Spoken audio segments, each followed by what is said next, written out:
तो मित्रों, जय देवराहा बाबा, जय चित्रकूट धाम। चित्रकूट का पौराणिक स्थल जो गुप्त साधना में लीन संतों की वह तपोस्थली, जहां देवराहा बाबा ने कई वर्षों तक इस जंगल में तपस्या किया। तो देख सकते हैं कितना विशाल बरगद है। तो यहाँ कुछ भक्त आकर के भोजन बना रहे हैं। हमारा भी सौभाग्य रहा कि ऐसे जंगलों में संतों की कृपा से पहुंचना और उनके भोजन प्रसाद में पहुंच करके अपने पेट को तृप्त करना एक बहुत बड़ी बात है। ऐसा होता है कि चमत्कार ही हो गया। तो कुछ कौशाम्बी के भक्त आए थे जो यहाँ महोबा और चित्रकूट के शेर लेटे हुए हैं।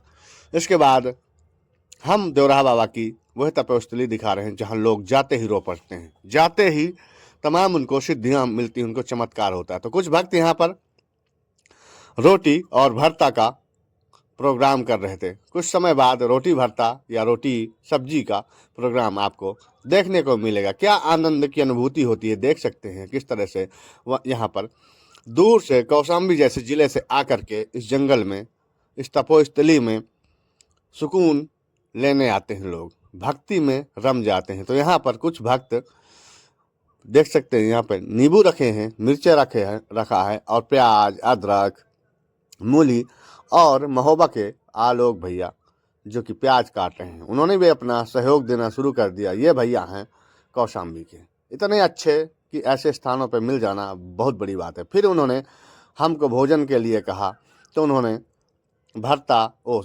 सब्जी और रोटी हमें भी प्रसाद रूप में दिया। क्या गजब था, खा करके आनंद आ गया।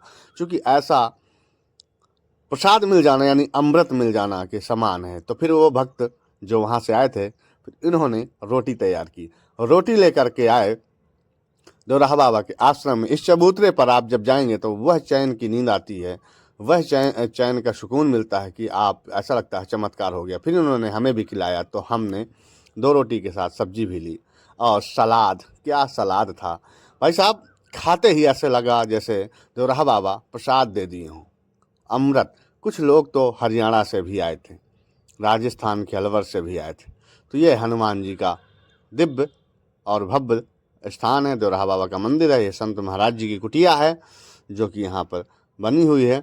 कुछ समय से यहाँ पर सौर ऊर्जा की दिक्कत थी, लेकिन एक महोबा के भक्त ने सौर ऊर्जा की व्यवस्था कर दिया है। अब कुछ पंखे की आवश्यकता है जो यहाँ पर लगे हैं और महाराज जी के यहाँ पर लगाना है। तो कुछ भक्त सहयोग करेंगे तो वो भी लग जाएगा। इसके बाद बगल से ही माँ मंदाकिनी का अविरल धारा बहती है।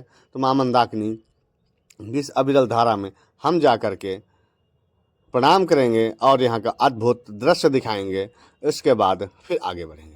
तो मित्रों, यह एक अद्भुत स्थल है जो कि माँ मंदाकिनी का तट है। संत यहाँ विराजमान रहते हैं।